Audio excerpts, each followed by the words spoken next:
General Naird and his team take us on a brand new adventure in Space Force Season 2.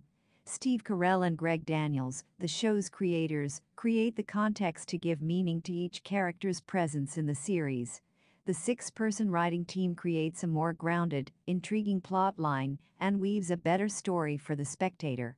We see how General Naird takes charge of the Space Force despite his marriage breaking apart and his leadership being under the radar. He leads with all sincerity, even after the administrative budget is cut to the bare minimum. His crew has 4 months to prove themselves, or they might face losing their jobs. But even though the team's survival is based on an Hergles and Naird has secured his place, the team still considers numerous options. Will the team and their endeavors thrive, or disperse into darkness? Let's find out. How did General Naird defend his title and save the Space Force? The end of Space Force Season 1 featured the Chinese trampling over the Apollo 13 flag, which had been raised to demonstrate America's first arrival on the moon. With such an insult, the American president expects his countrymen to respond appropriately to the Chinese. General Kit Grabiston forcefully takes over, arresting General Naird and his bodyguard, Duncan, first, and then Dr. Mallory. With General Grabiston's evidence against General Naird, the defense personnel must carefully consider whether the response to the Chinese was the most suitable in terms of time and method.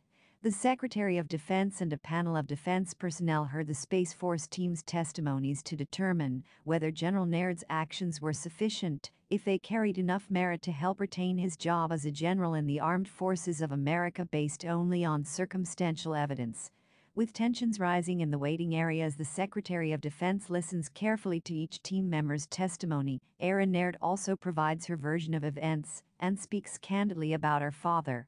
After hearing all of their testimony, the Secretary of Defense makes the unexpected decision to fire General Kit Grabiston for his egregious disregard for the safety of his fellow associates.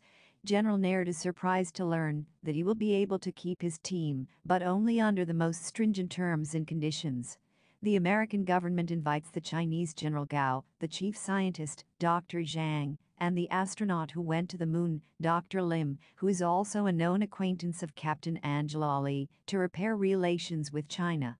Tony and Dr. Chan team up to teach Naird about Chinese culture and the legendary bow, which has various meanings depending on the angle of the bow. This angle determines which Asian country you are from. In Chinese culture, it is considered an insult. The most crucial gesture is tapping the table twice with the index and middle fingers to indicate that things are going well or that something positive has occurred. When the Chinese delegates are at the table, Erin imitates this gesture and wins over General Gao.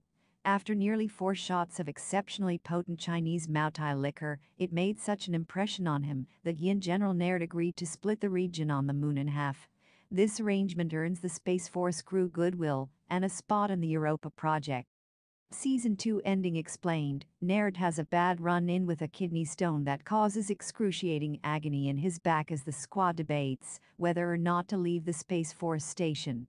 Dr. Mallory makes an immediate diagnosis of Naird's pain almost immediately, after recognizing the stress of his diet going haywire as a result of his divorce papers being handed to him a few days before the discomfort. Maggie, Naird's wife, eventually decides on divorce after witnessing Erin's unhappiness and her grades deteriorating. Maggie sends the papers over after a series of awkward exchanges with Naird through a video call, hurting Naird's heart, and the entire staff overhears it over the main speaker, which was accidentally turned on. With no one by his side, Naird believes Erin is the only thing he cares for in his life. He encourages her to study and insists that she enroll in a good college. After hearing about them from a friend, Erin invests all of the money from her college fund into stocks. She stealthily earns money. Despite Naird and Mallory's advice, Erin finds a way to avoid going to college after securing an interview. She manages to enchant the interviewer. Dr. Mallory conducts a covert investigation into the matter, impressing both her father and Dr. Mallory.